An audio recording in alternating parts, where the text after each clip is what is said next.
안녕하세요. 저는 30대의 돌싱녀가 된 여자입니다. 저는 극성인 시모와 돈 무서운 줄 모르는 남편에게 질려버려 이혼을 선택하게 되었는데요. 처음부터 남편이 이혼을 하게 만들 만큼 최악의 인간이었던 건 아니었어요. 저희는 결혼 생활을 할 때 각자 번 돈은 알아서 관리하고 있었는데요. 그걸 제안한 사람이 다름 아닌 남편이었어요. 결혼을 준비하기 시작할 때 남편이 제일 처음 저에게 제안한 것이 돈 문제였어요. 자기야, 우리 결혼하게 되면 돈은 어떻게 관리할 거야? 돈 관리? 글쎄, 따로 생각해 본 적이 없는데. 왜? 따로 생각해 둔 게 있는 거야? 내 생각엔 돈 관리는 따로 했으면 좋겠어. 주변에 결혼한 친구들 보니까 양가 부모님들 챙기는 것 때문에 많이들 싸우더라고. 그게 다 돈 관리를 같이 해서 일어난 문제잖아. 하긴 내 주변에도 그런 것 때문에 많이들 싸우더라. 누구 집에 뭘 더 얼마만큼 해줬다면서 섭섭하다고 싸우더라고. 맞아. 그러니까 우린 애초에 그럴 필요 없이 돈 관리 따로 하면서 각자 집은 알아서 챙기자. 생활비는 한 통장에 모아서 같이 쓰고 적금 같은 것도 같이 들긴 하는데 나머지 돈은 알아서 관리했으면 해. 어때? 뭐, 난 괜찮아. 그렇게 하자. 사실 처음엔 좀 치사하다는 생각이 들기도 했어요. 아무래도 남편의 연봉이 저보다 더 높은데 돈을 따로 쓰자고 하니 치사하다는 생각이 약간 들기도 하더라고요. 하지만 남편의 말처럼 우리 부모 챙기는데 다른 사람 눈치 보지 않아도 된다는 점에선 꽤 괜찮은 제안인 것 같아 군말 없이 받아들이기로 한 것이었죠. 그렇게 결혼을 하고 난 후 저는 회사를 계속 다니게 되었고 남편은 재택근무 중이었는데 살림은 각자 상황에 따라 할 수 있는 것을 나눠서 하고 있었어요. 상황에 따라 남편이 시간이 돼 식사를 차리면 제가 뒷정리와 설거지를, 남편이 빨래를 하면 제가 건조를 하고 나머지 정리를 하는 식으로 말이에요. 그런 생활이 저희에겐 꽤 합리적이라 생각했는데 시모에겐 그렇지 않은 모양이었어요. 이 사실을 안 시모가 노발대발 화를 내기 시작하더니 결국 극성을 부려 저희 집 근처로 이사까지 와버렸으니까요. 나 이사했다. 너희 집 근처로. 네? 이사요? 언제 이사까지 하셨어요? 지난주에 했어. 마침 근처에 괜찮은 집이 있길래 그냥 급하게 해버렸지. 정리도 다 했으니 와서 뭐 할 필요도 없다. 그런데 내가 우리 아들하고 통화하다 들었는데 우리 아들도 살림 살고 있다는 게 사실이니? 네, 아무래도 저도 회사에 다니니 저 혼자 다 하긴 무리여서요. 그래서 각자 할 수 있는 만큼 나눠서 하고 있어요. 요즘은 맞벌이 해야 먹고 산다고 하니 내가 네가 일하러 다니는 것까진 별말 안 한다마는 아무리 그래도 그렇지 어떻게 남편한테 집안일을 시킬 수가 있어?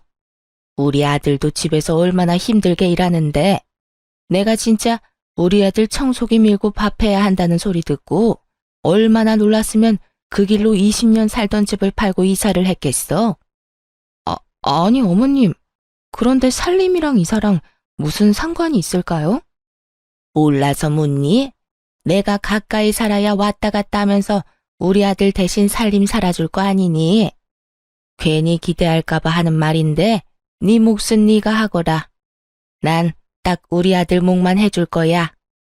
이 말을 듣는데 상황이 너무 어이가 없어 말문이 다 막히더라고요. 그 와중에 제 몫은 알아서 하라는 말도 황당하긴 매한가지였고요. 그날 이후 시모는 저희 집으로 가며 살림을 살기 시작했고 그와 동시에 저에게 향하는 잔소리도 시작되었죠. 예, 너는 집에서 음식은 어떻게 해먹니? 냉장고가 왜 이렇게 텅텅 비어 있어? 필요한 거 있으면 그때그때 장을 봐와서 해먹으니까 냉장고가 그득할 일이 잘 없죠. 아무리 그래도 이게 뭐니 이게. 냉장고가 든든해야 마음이 편한 법인데.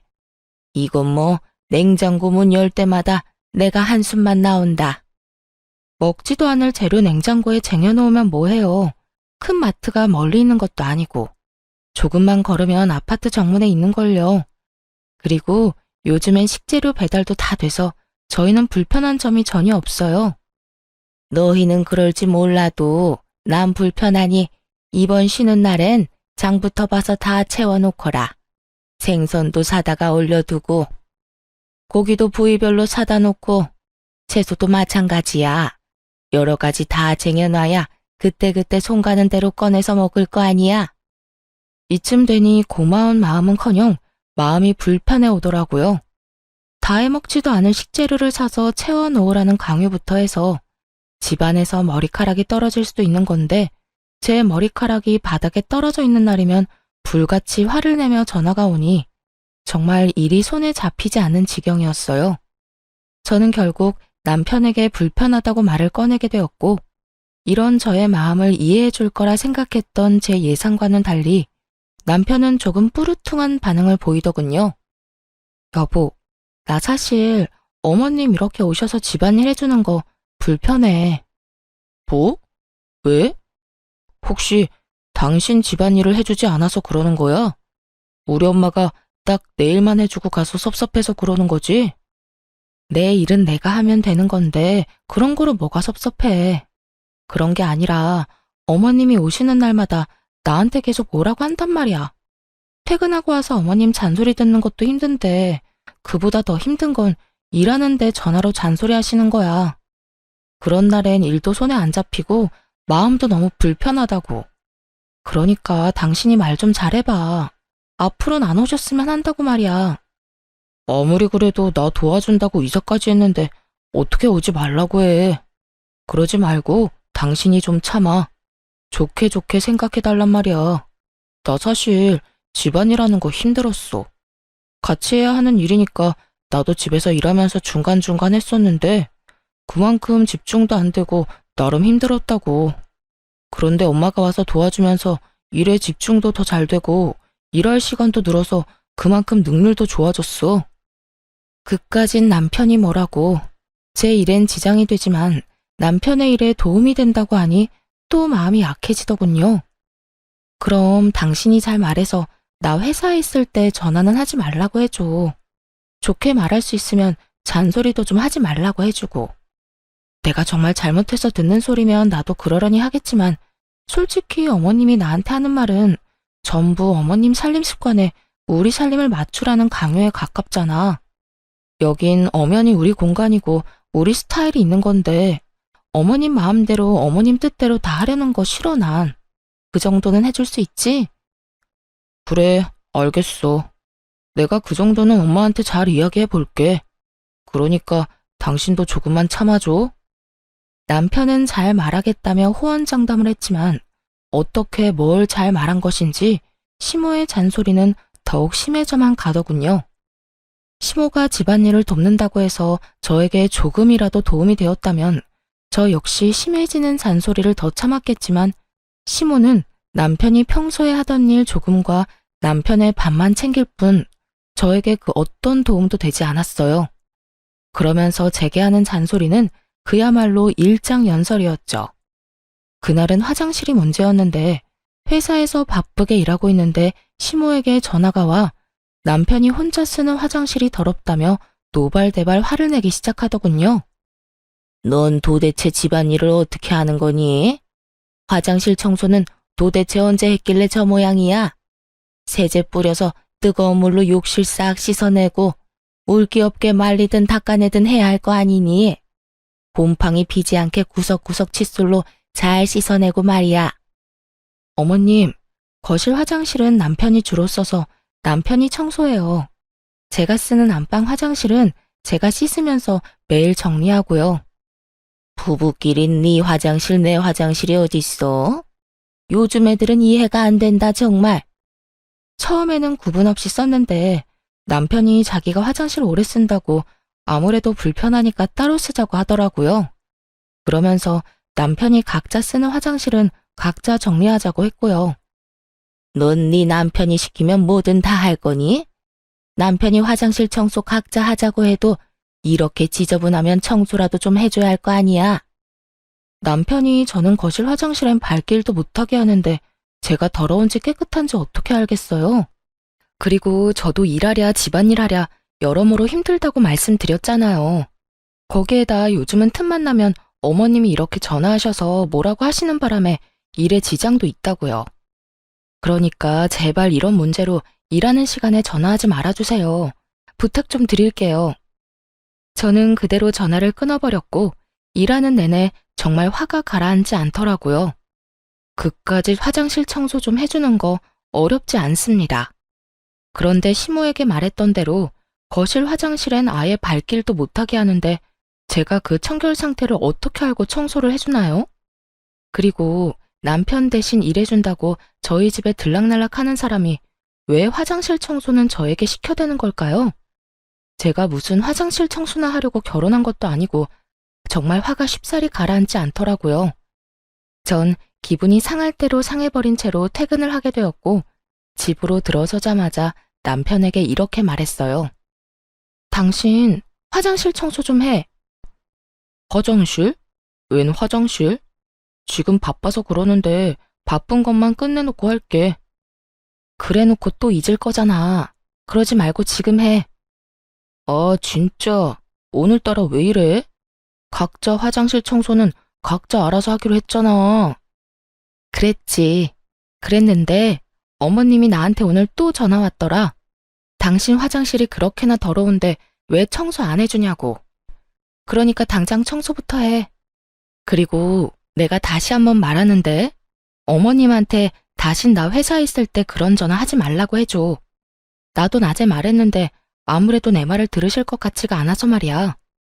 남편은 저와 눈도 마주치지 않고 알겠다고 하며 화장실로 가버리더군요.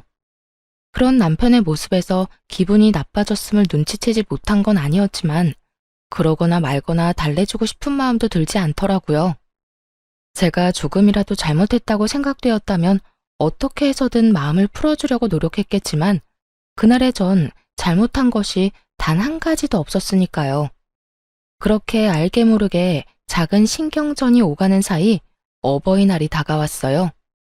저희 부모님은 가진 것에 비해 검소한 편이셨는데 집안엔 가전, 가구들이 대부분 짧게는 10년, 길게는 20년씩은 좋게 넘은 것들이었어요. 아무래도 그런 부분들이 신경이 쓰였던 전 쓰지 않고 따로 모아두었던 상여금으로 친정에서 가장 오래된 에어컨을 바꿔주기로 마음먹었고 에어컨을 휴대전화로 고르던 중 그 모습을 남편이 보게 되었어요. 에어컨? 갑자기 에어컨은 왜? 아니, 곧 어버이날이잖아. 친정의 에어컨 작년부터 시원치 않았는데 이 김에 바꿔줄까 해서. 그럼 우리 집은? 우리 집은 뭐 해줄 건데? 황당하더라고요. 애초에 돈 관리를 따로 하며 각자 집은 알아서 챙기자고 한 사람이 누군데 저런 질문을 하니까요. 남편은 친정에 용돈 한 번을 준 적이 없었고 오로지 시댁에만 생활비를 제외한 모든 돈을 쓰고 있다는 사실을 뻔히 알고 있어 그 황당함은 더욱 컸어요. 그것뿐만이 아니었어요. 남편이 상여금을 좀 많이 받은 일이 있었는데 그때 그 많은 상여금을 한마디 상의도 없이 시댁 휴가 비용으로 다 써버린 걸 알고 크게 한번 싸운 적도 있었죠. 그때 남편이 저에게 한 말을 아직도 기억해요. 우리 약속했잖아. 생활비만 제외하고 나머지 돈은 알아서 관리하자고. 거기에 상여금도 당연히 포함된 거 아니야? 당신도 상여금 받잖아. 그 상여금을 어디에 어떻게 쓰든 난 상관 안 할 테니까 나한테 뭐라고 좀 하지 마. 다시 한번 말하는데 내 돈은 내 돈이고 당신 돈은 당신 돈이야. 각자 돈으로 효도는 알아서 하자고. 이랬던 사람이 이제 와서 제 상여금으로 시댁을 챙기려고 하니 황당할 수밖에 없는 상황이었죠. 남편은 기대에 찬 눈으로 저를 보고 있었고 전 그런 남편을 한번 흘겨보곤 이렇게 말해주었어요. 잊었어? 각자 돈으로 효도는 알아서 하자며. 이 말도 내가 아닌 당신이 한 말이야. 그래놓고 이제 와서 왜 이래? 그건 당신이 고작해야 용돈이나 드릴 줄 알고 그랬던 거지. 이렇게 비싼 가전 사주는 줄 알았다면 애초에 그런 말을 했겠어. 그러지 말고 우리 집에도 에어컨 좀 사드리자. 우리 집 에어컨도 오래돼서 시원한 바람도 제대로 안 나온단 말이야. 아니면 에어컨 비용만큼 용돈을 드리든지. 그렇게 주고 싶으면 당신 돈으로 줘. 그 많은 상여금으로 어머님, 아버님 여행 보내드릴 때는 나보고 그렇게 뭐라고 하더니 이제 와서 이러고 싶어? 말이 나왔으니까 하는 말인데 당신 나랑 결혼하고 우리 부모님 용돈이나 준 적 있어? 각자 집 알아서 챙기자는 핑계로 용돈 한 번 준 적도 없으면서 그런 말하기 부끄럽지도 않아? 뭘 그런 것까지 따지고 드냐? 그래, 알겠어. 우리 집은 내 돈으로 내가 알아서 챙길 테니까 나중에 당신 나한테 뭐라고 하지나 마. 왜 이렇게 비싼 거 해줬냐고 따지고 들지나 말라고. 다 알겠으니까 나한테 피해나 주지 마. 나한테 아무 피해 안 주면 내가 왜 뭐라고 하겠어? 그래? 알겠어. 어디 두고 보자. 그렇게 감정이 상해버린 채 저는 친정에만 에어컨을 장만해드리게 되었고 며칠 뒤 시모 역시 생각지도 못했던 고가의 선물을 받았다는 사실을 알게 되었습니다. 그날은 퇴근이 좀 빨랐던 날인데 집에 돌아가니 그때까지 시모가 집에 있더라고요. 들어가자마자 시모가 손에 쥐고 있던 청소기를 제 손에 쥐어주며 청소나 하고 있으라며 자긴 이만 가보겠다고 가방을 챙기더군요. 그런데 시모가 챙긴 그 가방이 1,000만 원 가까이 하는 명품 가방으로 전에는 못 보던 것이었어요. 저는 설마 하는 마음으로 시모의 가방을 멍하니 보고 있자 시모가 흐뭇한 미소를 보이며 이렇게 말하더군요. 네가 봐도 너무 예쁘지 않니? 이번 어버이날 선물로 우리 아들이 사준 선물이란다. 우리 아들 통도 크지? 아빠한텐 명품 재킷, 엄마한텐 명품 가방. 요즘 우리 아들 덕에 내가 밥을 안 먹어도 배가 부르다니까. 그걸 제 남편이 사드렸다고요? 아버님 재킷까지요? 그래. 내 아들이 이번 어버이날 선물로 사줬다니까. 친구들도 그런 효자가 또 없다면서 부러워들 하는데 내가 아주 어깨가 하늘에 닿을 정도라니까. 하여튼 너도 왔으니 나는 이만 가마. 청소기나 좀 돌리려무나. 시모가 돌아가고 난 후 아무리 생각해봐도 남편에게 그런 큰 돈이 나올 곳이 없더라고요. 그래서 전 돈의 출처에 대해 물어보기 시작했어요. 도대체 돈이 어디서 나서 저렇게 큰 선물을 사드린 거야? 당신 상여금 받는 지도 얼마 안 됐고 보너스 나올 때도 아니잖아. 어디서 나오긴. 우리 아기 낳으면 쓰려고 모으던 적금 깼지. 아무렇지도 않게 당연하다는 듯 남편 명의로 했던 함께 모은 적금을 해지했다고 하는데 정말 기가 막히더라고요. 그것도 저희의 2세를 위해 준비했던 적금을 말이죠. 당신 제정신이야? 지금 적금 깼다는 말이 그렇게 아무렇지 않게 나와? 그건 우리 공동돈인데 그걸 왜 당신 마음대로 손을 대? 그러면 어떻게 해? 필요한 거 뭐 있냐고 여쭤보니 옷이랑 가방이 필요하다는데 그저 그런 걸 사줄 수는 없잖아. 그렇다고 우리 아기를 위해 준비한 돈에 손을 대는 건 아니지. 당신이 무슨 자격으로 그것도 상의 한마디도 없이. 내가 왜 자격이 없어? 거기엔 엄연히 내 돈도 절반 들어가 있다고. 당신 돈은 몇백 쓰지도 않았으니까 걱정하지 마. 다 돌려줄 테니까. 진짜 저번부터 당신 진짜 치사한 거 알아? 그거 얼마나 한다고 이 난리인지 모르겠네. 내가 이상한 데 쓴다고 그런 것도 아니고. 부모님께 좋은 선물 좀 사드리겠다고 그런 건데 이게 그렇게까지 화낼 일이야? 남편은 오히려 저에게 더 큰 화를 내고 있었고 그런 남편의 모습에 참을 수 없어 소리를 질러버렸어요. 부모님께 좋은 선물 사드리는 거 좋지. 그런데 그것도 형편껏 능력 되는 선에서 해드려야 하는 거 아니야? 돈도 없으면서 부부 적금을 깨면서까지 선물 사드리는 건 아니지. 그것도 없으면 죽고 못 사는 것도 아니고 옷이랑 가방 사드리려고 아기 적금을 깼다는데 내가 화가 안 나게 생겼어? 그래서 돌려준다잖아. 당신 돈은 땡전 한 푼 안 빼놓고 다시 돌려줄 테니까 그만 좀 뭐라고 해. 적금도 앞으로는 각자 알아서 들기로 하자. 아기 적금도 아기 생기면 들기 시작하든지 하고. 하여튼 그런 걸로 하고 더는 나한테 뭐라고 하지 마. 그래, 내 돈은 한 푼도 빼놓지 말고 그대로 다 돌려주고 당신이 쓰고 남은 돈은 지금 당장 입금해. 그리고 앞으로 더 확실히 당신 돈은 당신 돈, 내 돈은 내 돈으로 딱 선 지켜서 지내보자고. 그래, 나도 바라던 바야. 남편은 끝까지 큰 소리를 쳤고 쓰고 남은 돈을 입금을 해주었지만 남편이 쓴 돈은 결국 돌려주지 않더라고요. 그 후 돈도 돈이지만 남편에 대한 믿음 자체가 사라지고 있었어요. 이토록 대책 없이 시댁만을 챙기는 사람인 줄은 몰랐는데 남편의 이런 모습을 보니 모르긴 몰라도 이제부터가 시작이란 생각을 지울 수가 없더라고요. 그렇게 생각지도 못한 남편의 모습에 고민이 깊어지는 사이 이젠 시모까지 나서서 저를 괴롭히기 시작하더군요. 이때껏 있었던 잔소리들도 가끔 도가 지나치단 생각이 들 때도 있긴 했지만 참을 만했기에 참았던 것이었어요. 하지만 남편이 도대체 뭐라고 한 것인지 시모의 잔소리와 괴롭힘은 점점 선을 넘고 있었어요. 그날은 퇴근을 한 후 집으로 돌아갔더니 시모가 씩씩거리며 저를 기다리고 있더라고요. 무슨 일로 저렇게까지 화가 났나 하는 마음에 시모의 눈치를 살피며 집으로 들어서니 시모가 득달같이 화를 내며 따지고 들더군요. 여자가 돈 좀 번다고 집에서 큰 소리 치는 거 아니다. 너만 돈 버니? 우리 아들도 돈 벌어. 아니, 갑자기 그게 무슨 말씀이세요? 제가 무슨 큰 소리를 쳐요. 네가 큰 소리 쳤다며. 우리 아들이 너희가 모은 돈으로 우리 선물 좀 사줬다고 노발대발 목에 핏대까지 세워대며 화냈다는 말 다 들었어. 네가 기를 그렇게나 죽여대는데 우리 아들이 어디 바깥 일이나 제대로 하겠니? 어디 하늘 같은 남편을 그깟 돈 때문에 쥐잡듯이 잡아? 혹시나 우리 아들 일 잘못되면 다 네 탓이다. 알겠니?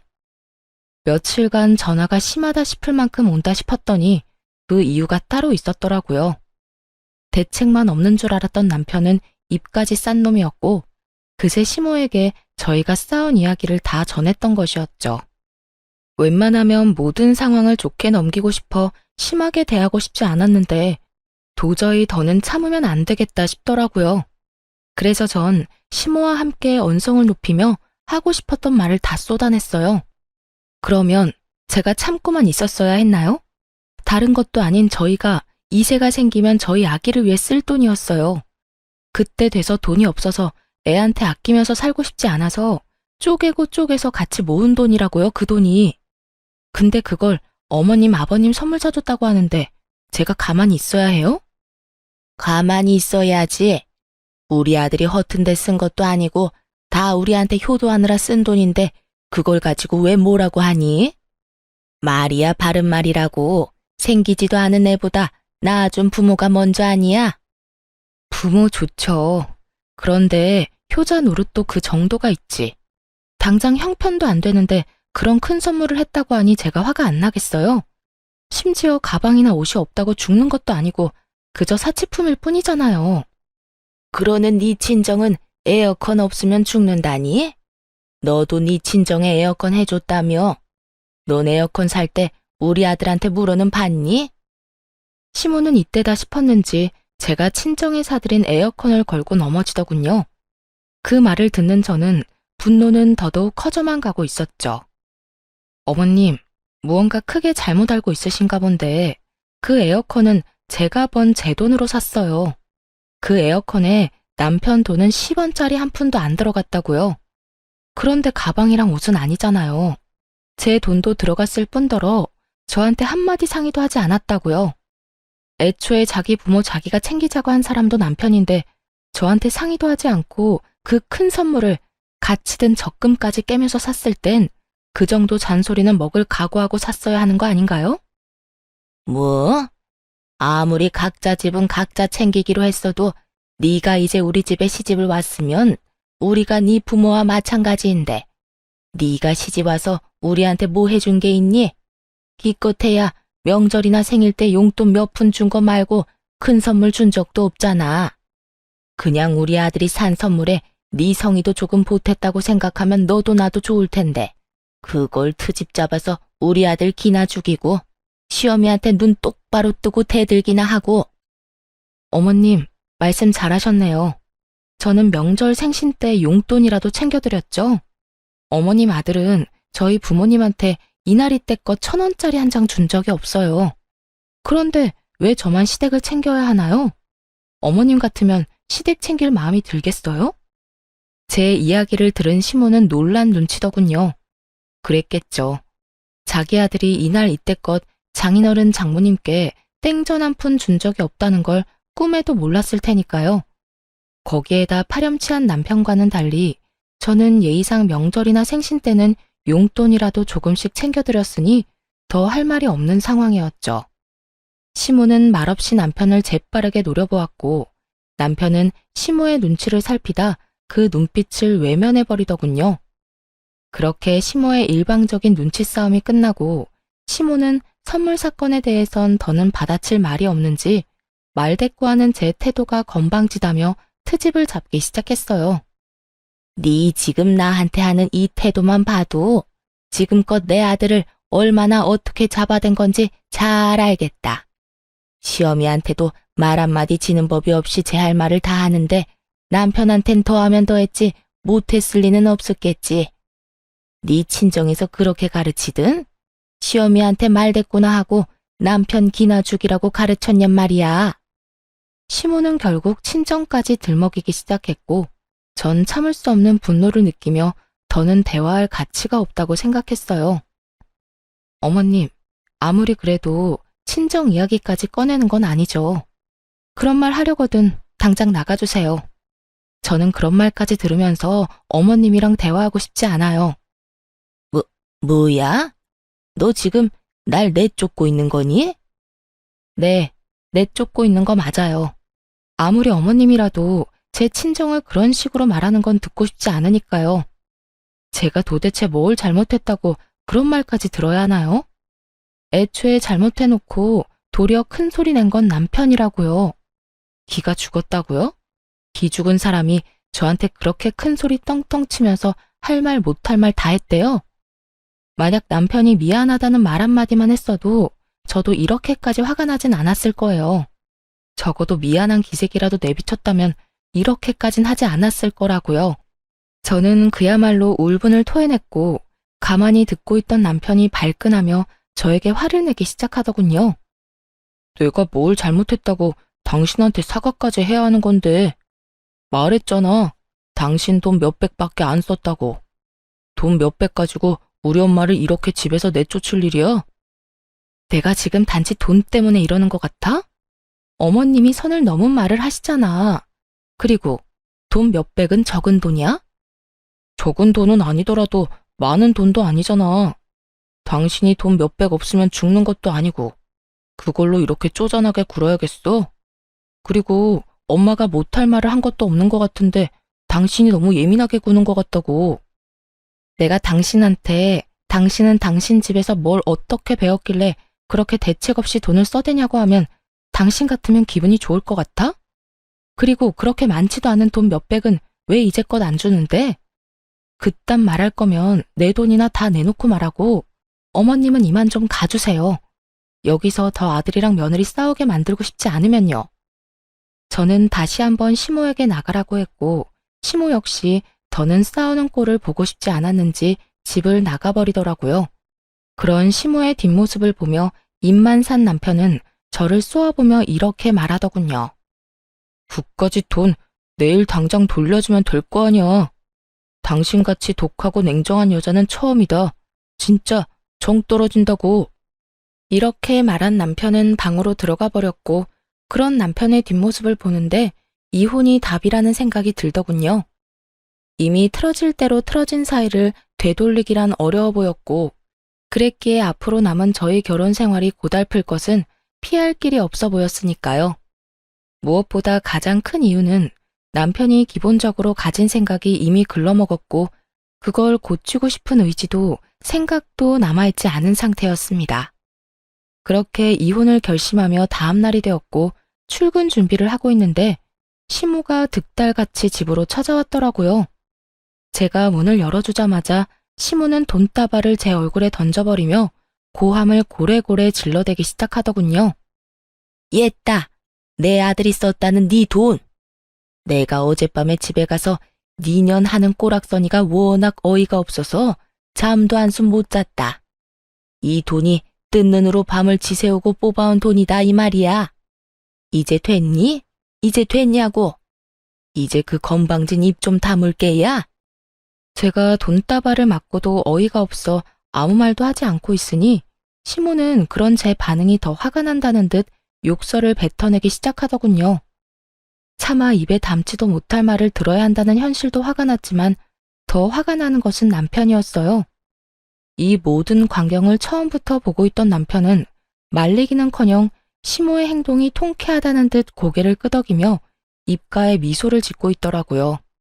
그 순간 더는 고민할 필요도 없이 이혼을 해야겠다고 결정을 내리게 되었고 지체할 것도 없이 바로 이혼을 말하게 되었어요.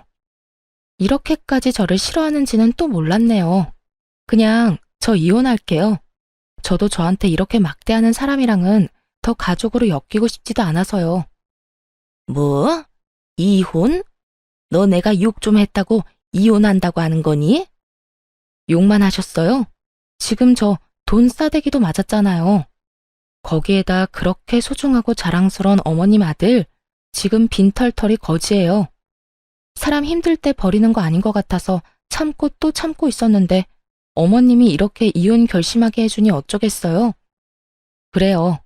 아무래도 남편이 돈을 끝까지 주지 않는 것도 그렇고 생활비도 어느 순간부터 제대로 넣지 않는 것이 이상해서 알아보니 남편은 어버이날이 되기 전에 회사를 그만뒀더군요. 그간 조금씩 모아둔 돈으로 집에서 온라인 사업을 한다고 설치고 있었고 이것저것 손댄 것마다 망한 듯 하더라고요. 거기에다 온라인을 통해 사업 노하우를 알려준다는 사기까지 당해 그나마 있던 돈까지 싹 다 날리고 빚까지 생긴 상태였죠. 그런 상황에서 시모 시부의 선물을 샀다는 것도 화가 나긴 했지만 사랑하는 남자였기에 기죽이고 싶지 않아 모른 척하며 먼저 이야기를 꺼내주길 기다렸던 것이었어요. 그런데 시모와 남편이 이렇게 합심해 제 심기를 계속해서 건드리니 더는 참을 수가 없지 않겠어요. 그제야 모든 사실을 안 시모는 이 모든 게 사실이냐며 남편에게 묻기 시작했어요. 너, 이 말이 다 사실이야? 돈도 다 날리고 빚까지 있단 말이 사실이냐고. 그게 난 다 잘해보려고 그러다가 그게 생각보다 힘들더라고요. 모은 돈만 다 날리고 끝내려고 했는데 노하우를 기가 막히게 알려준다는 사람이 있어서 거기에 돈을 주다 보니까 빚까지 생겨버렸어요. 아니, 그런데 당신은 어떻게 한 거야? 왜 알면서 아무 말도 안 한 거야? 왜겠어? 당신 엄마 말처럼 기죽이기 싫어서 모른 척 해준 거지. 아, 됐다 됐어. 말해봤자 입 아프고 지금 그게 중요한 것도 아니지 않아? 내가 이혼하자는 말은 못 들었니? 우리 이혼하자고. 난 더는 당신 같은 인간이랑도 못 살고 당신 엄마한테 이딴 취급이나 받으면서도 못 살아. 그러니까 당장 이혼해. 당신 아무리 화가 났다고 해도 이혼하자는 말을 그렇게 하면 안 되지. 이혼이 장난이야? 이까짓 일로 이혼하게? 넌 지금 이게 장난으로 보여? 난 지금 그 어느 순간보다 진심이야. 이혼해 우리. 남편은 여전히 제 말을 어깃장쯤으로 여기고 있는 반면에 시모는 제 말이 진심이란 걸 알아채는지 그제야 저를 달래려고 애쓰더라고요. 예, 이런 일로 이혼은 무슨 이혼이니? 내가 돈 던진 건 사과하마. 나도 오죽했으면 이 아침부터 찾아와서 그런 짓을 했겠니? 어제는 네가 나한테 너무 심하게 말대꾸를 하지 않았니? 그렇다 보니 내가 너무 흥분한 상태에서 잠도 못 자다 보니 정신이 잠시 어떻게 됐었나 보구나. 그러니 네가 넓은 마음으로 이해 좀 하려무나. 이제 와서요? 돈 던지고 화내고 욕하고 할 건 다 해놓고 이제 와서 사과요? 사과로 모든 문제가 다 해결될 것 같으면 경찰은 왜 있는 걸까요? 무심코 던진 돌에 개구리는 맞아 죽는 법이에요. 저는 이미 어머님의 말에 상처받았고 그건 그 어떤 말로도 말끔히 씻길 것 같진 않네요. 아가, 그러지 말고 이 늙은 시어미가 잠시 노망이 났었다고 생각하고 너그럽게 이해해주면 안 되겠니? 이렇듯 시모는 어떻게 해서든 저를 달래보려고 애쓰는데 남편은 그런 시모의 앞을 막아서서 저에게 득달같이 화를 내기 시작하더라고요. 아, 됐어. 엄마가 뭘 잘못했다고 그렇게까지 해? 그리고 당신, 우리 엄마가 이렇게 미안하다고 굽히고 들어오면 당신도 적당히 하고 끝내야지. 끝까지 고개 빳빳이 들고 이럴 일이야? 적당히 좀 하란 말이야. 아우 진짜 정 떨어져. 무직인데다 빚까지 있는 아들이 큰 소리를 치자 시모는 더는 모르겠다는 듯 고개를 절레절레 흔들더니 남편에게 이런 말을 남기고 집을 도망치듯 빠져나가 버리더군요. 아들, 분위기 파악 좀 해. 네 집사람 화 많이 난 것 같으니까 엄마는 이만 가보마. 두 사람이 좋은 쪽으로 이야기 잘 나눠봐. 이렇게 이혼한다고 하면 다들 뭐라고 하겠어? 그러니까 좋게 좋게 이야기 잘 나눠. 시모는 그렇게 집을 도망치듯 나가버렸고 남편은 시모가 던진 돈을 주우며 여전히 상황 파악도 되지 않은 말을 하기 시작했어요. 결국 또 이겨먹었네. 기분 아주 좋겠다 좋겠어. 이렇게 돈까지 생기고 말이야. 내가 당신이 화가 많이 난 것 같아서 이 돈까지 주워주는 거야. 세상에 이런 남편이 어디 있냐? 시어머니를 뻑하면 집에서 쫓아내는 와이프한테 땅바닥에 떨어진 돈까지 주워주는 남편이 어디 있냐고. 당신은 나한테 진짜 잘해야 해. 내가 이번에 사업이 좀 잘못되어서 그렇지. 그것만 빼면 나 같은 남편 또 없다고. 눈치가 없는 것도 모자라 큰 착각에 빠져 허우적거리고 있는 남편 놈을 보고 있자니 정말 웃음이 다 나더라고요. 도대체 이런 인간 뭐가 좋다고 이때껏 참고 살았나 싶어 저 스스로가 한심하기도 했고요. 그렇게 여러 가지 생각을 하던 저는 여전히 돈을 줍고 있는 남편을 내려다보며 좀 더 확실하게 말해주었어요. 당신 엄마가 우리 집에서 도망치듯 가는 꼴을 보고도 모르겠니? 나 이혼하자는 말 진심이야. 뭐? 정말 이혼하자고? 이까진 일로? 당신한테는 이까진 일일지는 몰라도 난 아니야. 난 당신같이 대책 없이 효자 노릇을 하는 남자도 싫고 당신 엄마처럼 아나무인에 화난다고 욕부터 하는 사람을 내 시어머니로 모시고 싶은 생각도 없어. 그제야 남편은 제 말이 진심이란 걸 알아차린 듯 급하게 무릎을 꿇고 빌기 시작하더군요. 여보, 이러지 마. 내가 당신이랑 어떻게 이혼을 해. 나 당신 없으면 안 되는 거 알잖아. 그렇겠지. 빚은 생겼는데 회사도 그만뒀고 모아둔 돈은 전부 당신 집에 효자 노릇을 한다고 다 써버렸을 테고. 당장 돈 한 푼 없는데 나랑 이혼하면 완전 큰일이겠지. 그런데 어떡하지? 난 당신이랑 이혼한다고 해서 큰일 날 게 하나도 없는데. 그러게 내가 알면서도 다 모르는 척 해줄 때 진작 잘하지 그랬어. 내가 당신을 조금이라도 사랑하고 조금이라도 불쌍하다고 느낄 때 나한테 조금이라도 잘했다면 내 입에선 이혼하자는 말까진 나오지 않았겠지. 여보, 이러지 마. 내가 정말 잘못했어. 아까 당신이 그렇게 당하는데 지켜만 보고 있었던 것도 엄마가 매번 당신한테 잔소리하면서 뭐라고 할 때 당신 편 못 들어준 것도 미안해. 아, 그리고 당신한테 상의 한마디 없이 적금 깬 것도 미안. 정말 다 미안하니까 제발 나 한 번만 용서해주라. 어? 이제서야 그렇게 미안하다고 빈다고 한들 내 마음에 와닿을 것 같아? 그 진심이라곤 하나도 없는 사과 받아줄 생각 없으니까 이혼이나 준비하고 있어. 난 당신이 뭐라고 하든 무조건 이혼할 거니까 말이야. 전 울고불고 하며 매달리는 남편을 뿌리치고 집을 나와버렸어요. 그 후 이혼만은 안 된다고 끝까지 우겨대는 남편 덕에 소송이 진행되었어요. 가정 파탄의 원인이 철저히 남편의 재산 빼돌림과 시모의 낭비벽으로 인해 일어났고 그걸 입증하는 증거를 전부 제출했죠. 그렇게 시모와 남편에게 위자료를 받고 이혼하게 되었습니다. 이혼하고 난 후 다신 연락을 할 일이 없을 거라 생각했는데 반년쯤 지났을 때 전 남편에게 연락이 오더라고요. 그간 연락 한 통 없었던 전 남편이었던지라 도대체 무슨 일인가 싶어 전화를 받게 되었어요. 여보세요? 무슨 일이야? 여보, 잘 지냈어? 여보는 무슨? 우리 이혼한 거 잊었어? 내 안부가 갑자기 궁금해서 전화했니? 그게 요즘 너무 힘드니까 당신 생각이 나더라. 왜? 그렇게 효자 노릇이 하고 싶어 안달이더니 막상 같이 사니까 힘든가 보네? 오, 나 너무 힘들어. 당신도 알다시피 당신이랑 이혼하기 전에도 빚이 있었는데 당신한테 위자료 주느라 빚을 더 지게 됐거든.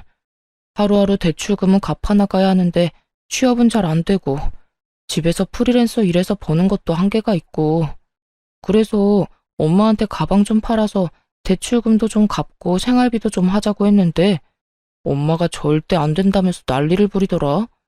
어떻게 된 엄마가 자식이 힘들다는데 그깟 가방이 뭐라고 끌어안고 안 팔려고 하는 건지 이해가 안 돼. 심지어 그거 내 돈으로 사준 가방이잖아. 그랬구나. 당장이라도 전화를 끊어버릴까 하는 마음도 있었지만 무슨 말까지 하려나 싶어 대충 맞장구를 쳐주니 신나서 전시모 욕을 하기 시작하더군요. 오, 나 힘들어. 아니, 말이야 바른 말이라고. 내가 누구 때문에 이혼까지 하게 되고 이렇게 큰 빚까지 지게 됐는데 우리 엄마 정말 너무하지 않아? 엄마뿐인 줄 알아? 아버지도 내가 그렇게 힘들다고 노래를 부르는데도 대출금 한 번을 안 갚아주시더라. 그래서 하고 싶은 말이 뭔데? 그냥 나 후회 많이 하고 있다고. 진작 당신 말 듣고 우리 집 말고 내 가정에 더 신경 쓰면서 살 걸 싶더라. 당신 말이 다 맞았어. 날 진짜로 생각해주고 내 미래에 대해서, 아니, 우리 미래에 대해서 걱정해주는 사람은 당신뿐이었는데 그땐 그걸 왜 몰랐나 몰라. 있는 힘껏 불쌍한 척을 해대던 전 남편 놈은 기어코 우는 소리까지 내며 하소연을 하기 시작하더군요. 나 사실 당신이 너무 그리워. 요즘 잠도 제대로 못 자고 밥도 제대로 못 먹어. 그게 내가 그리워서 그렇다고? 아니, 돈은 갚아나가야 하는데 돈이 없으니까 그렇겠지. 오늘 이렇게 전화한 것도 나한테 동정심이라도 자극해보려고 그러는가 본데 꿈 깨. 난 당신한테 낭비할 동정심 같은 건 없으니까 말이야. 당신은 정말 내가 불쌍하지도 않아? 내가 이렇게까지 반성하고 있다고 하는데?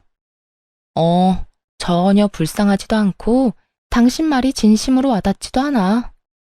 전 남편은 금방이라도 제가 전화를 끊어버릴 것만 같았는데 급하게 숨겨둔 진심을 꺼내기 시작하더군요. 듣고만 있어도 소름이 끼쳐오는 더러운 속내를 말이죠. 정말 진심이야. 내 속을 꺼내 보여주고 싶을 만큼 진심이라고. 그러니까 그렇게 부정적으로만 보지 말고 다시 한 번만 잘 봐줘. 나 정말 반성 많이 했고 이제 정말 정신 차렸어. 그래서 하는 말인데 우리 다시 잘해보면 안 될까? 나 당신이 조금만 도와주면 빚도 금방 갚을 수 있고 그렇게만 되면 나 다시 일어나는 건 시간 문제야. 당신도 잘 알다시피 내가 회사 다닐 땐 당신보다 연봉도 높았잖아. 내가 재취업만 되면 이제 내 월급은 당신 다 줄게. 약속할 수 있어. 각서라도 쓰라면 쓸게. 난 네 돈 같은 거 필요도 없으니까 재취업돼서 나보다 연봉 많이 받게 되는 날이 오면 그 돈으로 네 빚이나 똑바로 갚고 살아. 신용불량자나 되지 말고. 빚 갚고 남은 돈으로 네 부모님들한테 다시 효자 노릇도 좀 하고. 여보, 그러지 말고 제발. 나 진짜 반성했다니까. 네 반성 따윈 필요 없으니까 애꿎은 사람 그만 괴롭히고 네 인생 너 혼자 잘 살아. 어디 엄한 사람 엮어서 빚을 갚는데 이용하려고 불쌍한 척이야? 한 번만 더 전화하기만 해봐. 스토커로 확 신고해버릴 거야. 그렇게 전화를 끊어버렸고 그 후론 연락이 오는 일은 없었습니다. 그렇게 있을 때 잘할 것이지 백수된 것도 참아주고 빚쟁이가 된 것도 모른 척 해준 여자를 놓친 것을 한평생 후회하며 살았으면 좋겠다 싶었네요. 저는 잘 지내고 있어요. 그런 일이 있은 지 1년이란 시간이 지났고 결혼을 하며 포기했던 해외 지사 파견 기회가 와 요즘엔 설렘 반 걱정 반으로 시간을 보내고 있어요. 새로운 곳에서 저 혼자 다시 시작해야 한다는 것이 조금 무섭긴 하지만 부모님께서 이참에 잘 됐다며 더 큰 세상에서 더 많은 것을 보고 경험한 후 다시 돌아오라고 응원해 주시더라고요. 그 응원에 힘입어 열심히 적응해 보려고요. 이참에 새로운 곳에서 새로운 출발을 해보는 것도 저에게 좋은 터닝 포인트가 되겠지 하는 생각만 하고 있는 중이랍니다. 이렇게 이혼을 해도 제 인생엔 아무런 문제 없이 더 좋은 기회들이 생겨나는데 그땐 왜 그렇게 참고 살았나 모르겠어요. 지금 생각하면 참 바보 같은 생각인데 이혼을 할 때까지만 해도 이대로 내 인생이 모두 무너져버리면 어쩌나 하는 걱정이 크더라고요. 하지만 막상 이혼을 하고 나니 이혼녀 딱지쯤이야 별거 아닌 것이었고 제 인생도 무너지지 않더군요. 물론 쉽게 내릴 결정은 절대로 아니지만 그렇다고 해서 이혼이 무서워 그 모진 냉대와 욕설 그리고 무능력하면서도 효자 노릇만 하는 남편을 참고 살 것은 아니었단 생각이 강하게 드는 요즘이네요. 저에게 있어 가장 크고도 높았던 이혼이란 산을 무사히 넘은 만큼 외국에 가서도 밥 굶지 않고 할 말은 다 하면서 잘 살아보려고요. 저 잘 해낼 수 있겠죠? 이로써 저의 사연도 끝이 났네요. 긴 이야기였는데도 불구하고 끝까지 함께 해주신 모든 분 감사합니다. 좋은 하루 되세요.